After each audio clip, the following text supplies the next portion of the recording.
বেশি প্রশংসা পাচ্ছিল যে এবার নির্বাচনটা সরকারি দল এবং বিরোধী দলের মধ্যে খুব বেশি বড় ধরনের কোনো সহিংসতা হয়নি, একেবারেই শান্তিপূর্ণ নির্বাচন হয়েছে।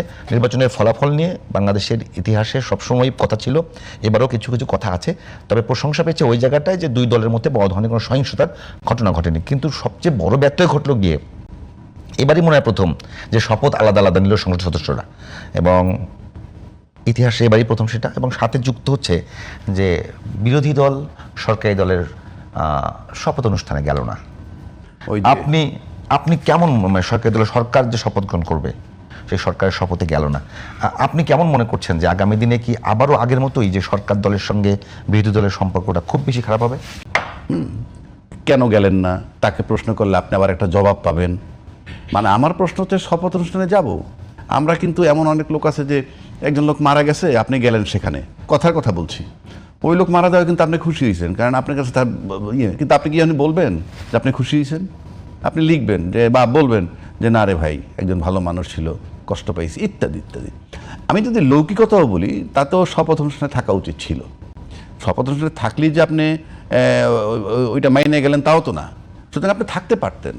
যেমন আজকে সমঝোতা হয় নাই, সে মনে করেন গণভোট হইল, গণভোট হওয়ার পর কী হয়েছে, এখন মনে করেন গণভোটে বিএনপি বলতেছে যে না আমরা ওত নিব না, কি সাংবিধানিক সংস্কার কি সংবিধান সংস্কার পরিষদের হিসাবে আমরা নিব না। কেন নিব না? বিএনপি নিব না হয়তো বলে না যে আমরা এই মুহূর্তে নিচ্ছে না, সামনে নিতেও পারে, কিন্তু যে যুক্তিগুলো দ্বারা করে সেগুলোর প্রতিবাদ আমরা করছি, সেটা এখানে প্রাসঙ্গিক না। কিন্তু ওইখানে জামাত যেমন মন্ত্রিসভার ইয়েতে ছিল না, এই ওতে এটা সঠিক করে নাই আমি মনে করি, কারণ আপনি তো বাহ্যিকভাবে একটা হৃদ্যতা দেখাইতে হবে, বুঝাইতে হবে। আবার বিএনপি ওত নেয় নাই ওইটা নিয়ে সেটা বলতে পারে যে আমরা এই মুহূর্তে নিচ্ছি না, কথাটা কিন্তু এভাবে বলে নাই। বলতে পারতো আমরা এই মুহূর্তে নিচ্ছি না, কারণ এখনও তো সংসদ অধিবেশন শুরু হয়নি, কিছুই শুরু হয় নাই, জাস্ট এলো।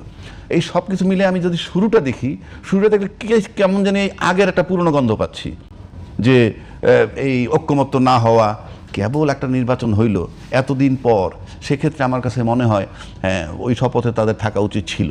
ওইটা থাকার মানে এই না যে আমার প্রতিবাদ নষ্ট হয়ে যাচ্ছে বা আমি যা বলতে চাই সেটা বন্ধ হয়ে যাচ্ছে। তাতে কি আস্তে আস্তে দেখা গেল যে এটা যদি কন্টিনিউ করতে থাকে তাহলে দেখা যাবে হয়তো মুখ দেখাতে কি বন্ধ হবে না, কিন্তু এমন পর্যায়ে যেতে পারি। কিন্তু আমরা সে জায়গায় তো যেতে চাই না।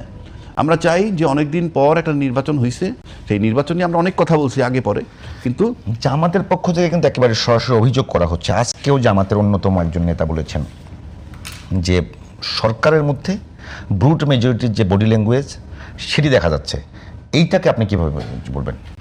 না, ব্রুট মেজরিটি যদি হয় এটা তো স্বাভাবিক। এই যে আমি গণভোটের কথা বললাম, অন্যান্য বিষয়, এগুলো যদি মনে করেন বিএনপি না মানে কারো কিছু করার নাই, আমরা তো আমাদের ট্রেন্ড জানি, মানলাম না তো কি হবে? আপনি আবার যদি আপনি বিবেক দিয়ে আপনি সুন্দরভাবে চিন্তা করেন, যেমন বিধানে নাই কি নাই, একটা সম্পত্তি বন্টন করবেন, কথার কথা বলছি, ভাই পায় বোনের দ্বিগুণ, এটা তো জানেন কমন, ভাই পায় বোনের ডবল। বিএনপি যদি কোনো কিছুই না মানে তাহলে এত আয়োজন কেন? আমি বলতেছি সেই জায়গাটা আমি আসতেছি, ভাই পায় বোনের ডাবল, এটা তো জানেন।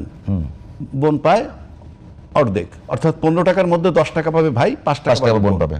এখন বোন যদি বইলা ফেলায় ভাই বোন মিলে যে না আমরা 7.5 টাকা করে নিব, কারো কোনো আপত্তি আছে? কারো কোনো আপত্তি থাকে? বাংলাদেশের কালচারে কি এরকম সম্ভব?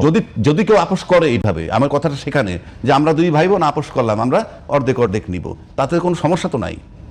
একইভাবে আপনি খুব আপোষের সাথে সুন্দরভাবে গণভোটটাকে মেনে নিছেন, এবং আপনি আপনাদের দলনেতা উনি বলছেন ধানের শীষে যেভাবে সিল মারবেন ঠিক একইভাবে গণভোটে হাঁকে জয়যুক্ত করবেন।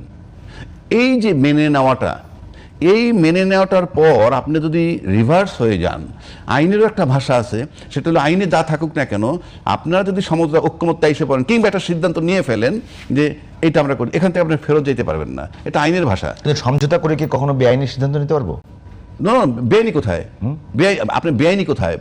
এটা বেআইনি কোথায়? কোনটা বলেন আগে বলেন। না, বিএনপির এবং এখন যে আলোচনাটা এবং বড় বড় আইনজীবীরা বলছে যে অধ্যাদেশ জারি করা হয়েছে জুলাই সনদ বাস্তবায়নের জন্য, সেটি করবার ক্ষমতা রাষ্ট্রপতি রাখেন না। আপনার তর্কের ক্ষেত্রে যদি আমি বেআইনিটা ধরে নিই, আপনি তখন মানলেন কেন?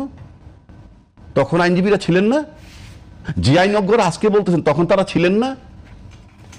তখন কোথায় ছিলেন? আপনি সুর মিলাইলে তো হবে না। আপনি ওইটা বলেন, তাহলে আপনি দুইটা শপথের কথা সংবিধানে বলা নাই, বলা হচ্ছে এখন দুইটা শপথ, মানে একটা হইল আর একটা হলো যে সংস্কার পরিষদের সদস্য হিসাবে। ওই সংবিধানটা তো ফেব্রুয়ারি 26-এ নির্বাচনও নাই, ওই সংবিধানটা তো অন্তর্বর্তীকালীন সরকার বলতে কিছু নাই। অন্তর্বর্তীকালীন সরকার অধীনে নির্বাচন করলেন, তারপরে আপনি বলতেছেন যে ওই সংবিধান মোতাবেক আপনি নির্বাচন দিলেন। ওই সংবিধানে 2026-এর ফেব্রুয়ারিতে নির্বাচন নাই, সেটার বর্ডার লাইন ছিল 7ই ফেব্রুয়ারি 2025 সর্বোচ্চ, 180 দিনের মধ্যে করলে সংসদ ভেঙে যাওয়ার পর। আজকে তাহলে আপনি ওত নিতেছেন কি হিসাবে? নির্বাচনটা করলেন কি হিসাবে?